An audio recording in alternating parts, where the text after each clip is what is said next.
여러분 안녕하세요. 사주 보는 변호사입니다. 오늘은 시험운 직장운에 관해 대운, 세운, 12운성, 공망을 적용해서 살펴보겠습니다.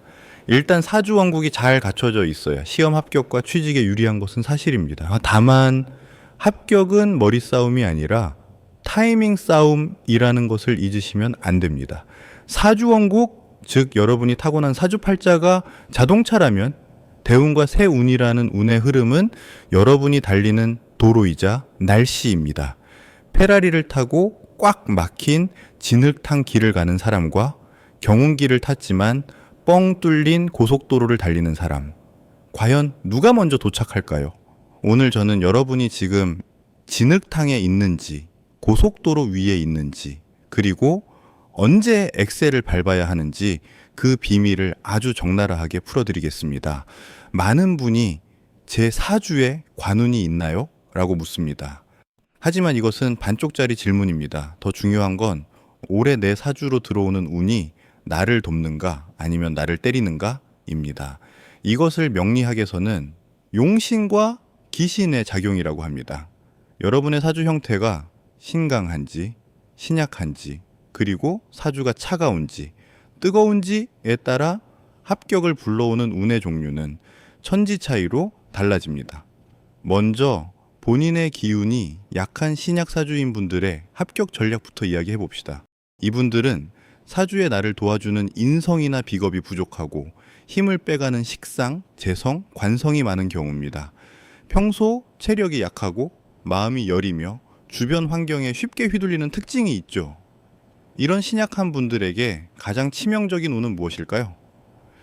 아이러니하게도 관성운이나 재성운이 올 때입니다.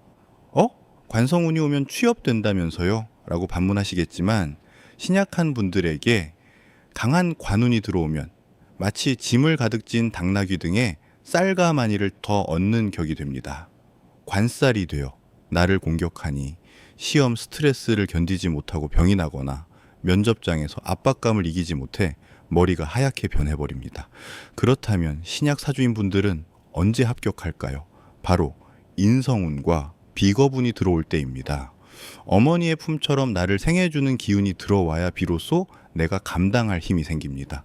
대운이나 세운에서 나를 도와주는 글자가 들어올 때 신약한 분들은 거짓말처럼 체력이 좋아지고 멘탈이 강해집니다. 평소엔 1시간도 앉아있기 힘들던 사람이 10시간을 버팁니다. 특히 신약한 분들에게 비거분, 즉 친구나 동료의 기운이 들어올 때는 스터디 그룹을 하거나 경쟁자들과 함께 공부할 때 시너지가 폭발하여 합격하는 경우가 많습니다. 혼자 골방에 있으면 오히려 우울해지기 쉽죠. 반대로 자존심이 세고 고집이 있는 신강사주인 분들은 어떨까요? 이분들은 이미 내 안에 에너지가 넘쳐 흐르는 상태입니다. 그런데 여기에 또 나를 도와주는 인성운이나 비거분이 들어온다? 그러면 엔진이 과열됩니다. 공부를 하려고 책상에 앉았는데 자신감이 너무 넘쳐서 이 정도면 됐지 하고 자만하거나 친구들과 어울려 노느라 시간을 허비하게 됩니다.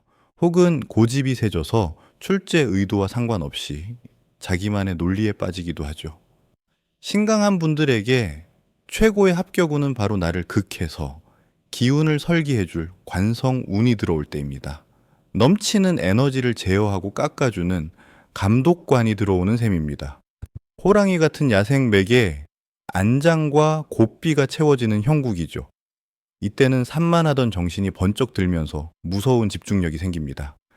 또한 내 기운을 밖으로 빼내는 식상 운이 올 때도 아주 좋습니다. 머릿속에 꽉 차 있던 지식이 답안지에 술술 풀려나가는 쾌감을 맛보게 됩니다. 신강 사주인 분들은 운에서 나를 힘들게 하거나 바쁘게 만들 때 오히려 그 압박감을 에너지 삼아 거뜬히 합격증을 거머쥐는 경우가 많습니다. 자, 여기서 조금 더 깊이 들어가 보겠습니다.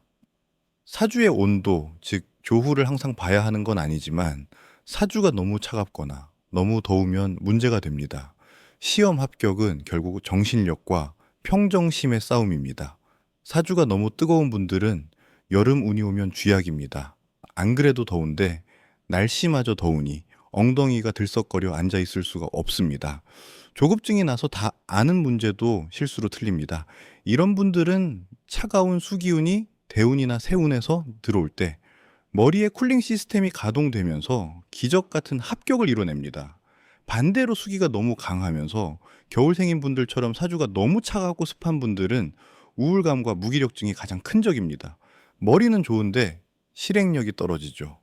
이분들에게는 따뜻한 화 기운이나 건조한 토 기운이 들어와야 의욕이 생기고 세상 밖으로 나가고 싶은 마음, 즉 취업 의지가 불타오르게 됩니다. 여러분, 천을귀인이라는 말 들어보셨죠? 최고의 길신이라고 합니다. 하지만 시험운에서 천을귀인보다 더 강력한, 아니 더 드라마틱한 작용을 하는 것이 있습니다. 바로 충입니다.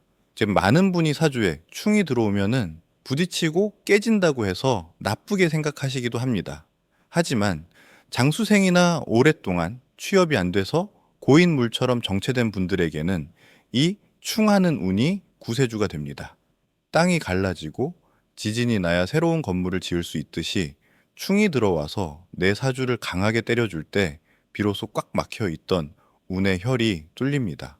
제가 상담했던 한 공무원 장수생은 사주가 아주 조용하고 평화로운 구조였습니다. 그런데 그게 문제였습니다.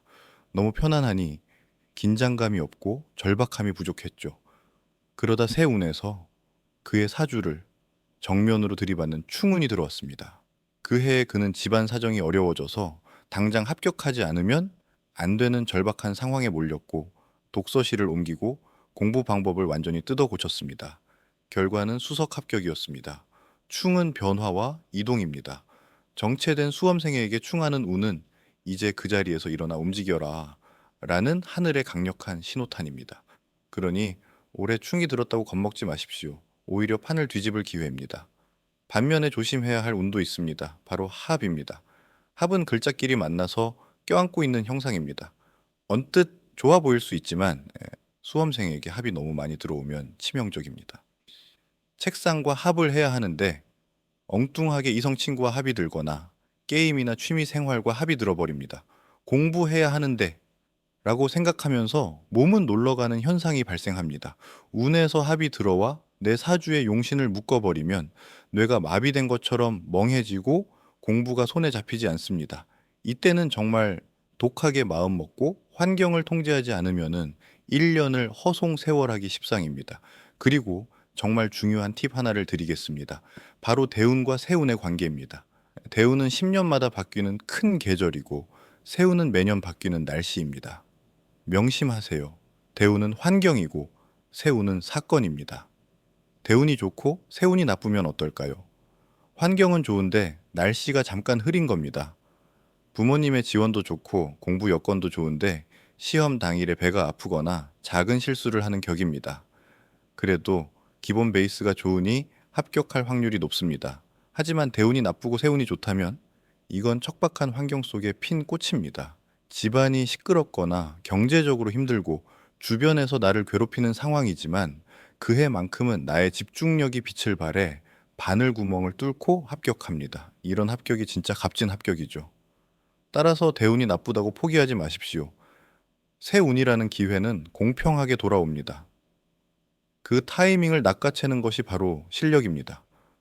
마지막으로, 즉 12운성의 흐름도 무시할 수 없습니다. 여러분의 일간을 기준으로 올해 들어오는 글자가 어떤 단계인지 확인해 보세요. 만약 건록이나 제왕의 운이라면 자신의 주관이 뚜렷해지고 추진력이 생겨서 면접관 앞에서도 기죽지 않고 당당하게 자신을 어필할 수 있습니다. 반면 사 또는 묘의 운에 들어와 있다면 활동성은 떨어지지만 정신적인 깊이는 깊어집니다. 이때는 화려한 언변이 필요한 영업직 면접보다는 깊이 있는 지식을 묻는 필기 시험이나 연구직, 전문직 시험에 훨씬 유리합니다. 운의 흐름에 따라 지원하는 직무나 전략을 바꿔야 한다는 뜻입니다. 오늘은 여기에서 마칠까 합니다. 끝까지 들어주셔서 감사합니다. 내용이 유익하셨다면 구독과 좋아요 부탁드립니다.